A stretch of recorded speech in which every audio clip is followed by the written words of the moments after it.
السلام عليكم، كنتمنى تكونوا كلكم بخير وعلى خير. وانتم كتشوفوا هذا الفيديو هذا يلقاكم تم الصحه ان شاء الله، والصحه والعافيه وكل ما كتمناو يا رب.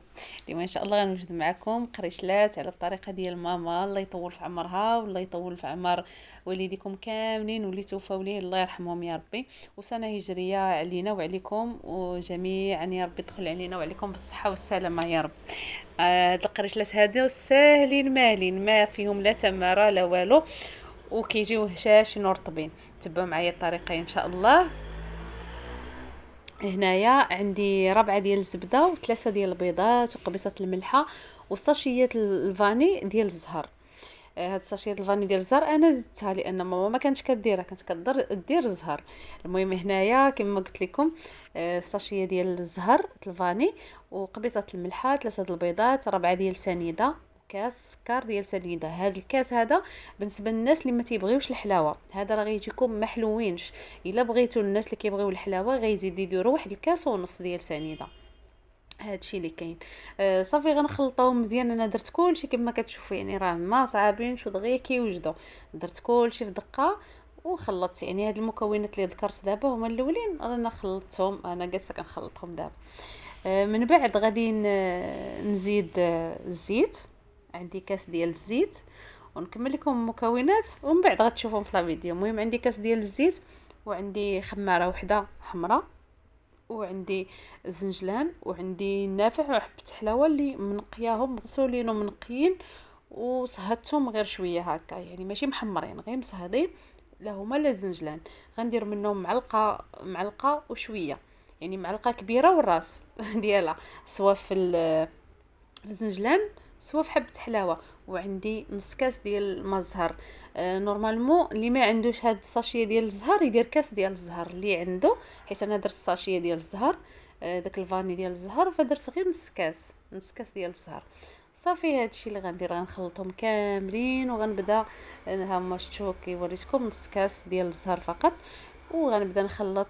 هنايا عندي كيلو ديال الطحين، انا هنايا راه ما دخلش ليا كيلو كاع كامل، كيلو قل ربع كاس، قل نص كاس هكاك ولا ربع كاس، المهم اللي بقات من الكيلو.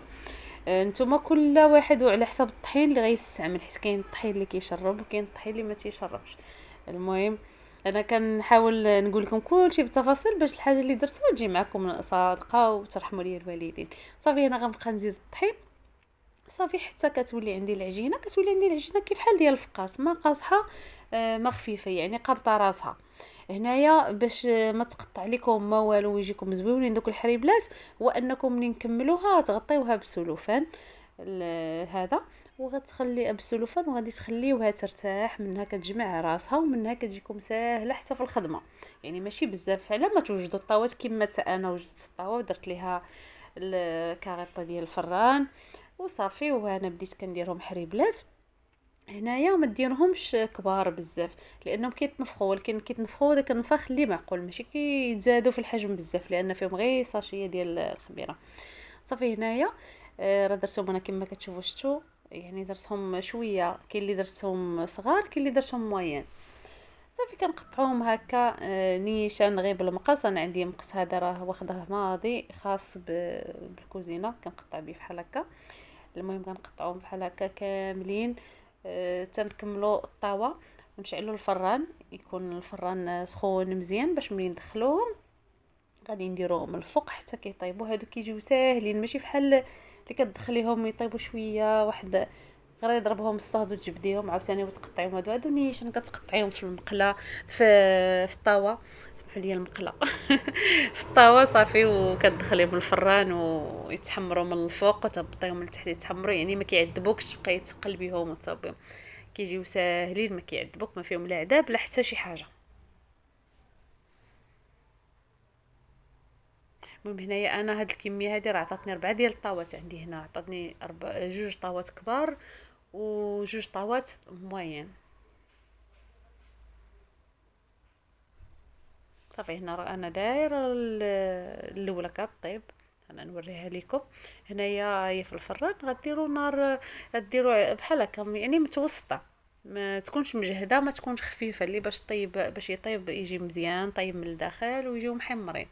وهذا هو القريشلات ديالنا الحلوين. شوف كي جاو محمرين وزوينين، والمذاق ما نقول لكمش فيهم مذاق غزال وهشيشين كيف ما وريتكم، هشيشين يعني كيذوبوا في الفم. كنتمنى انكم تجربوهم وينالوا الاعجاب ديالكم. شكرا لكم على المتابعه والمشاهده. السلام عليكم، لفيديو اخر ان شاء الله.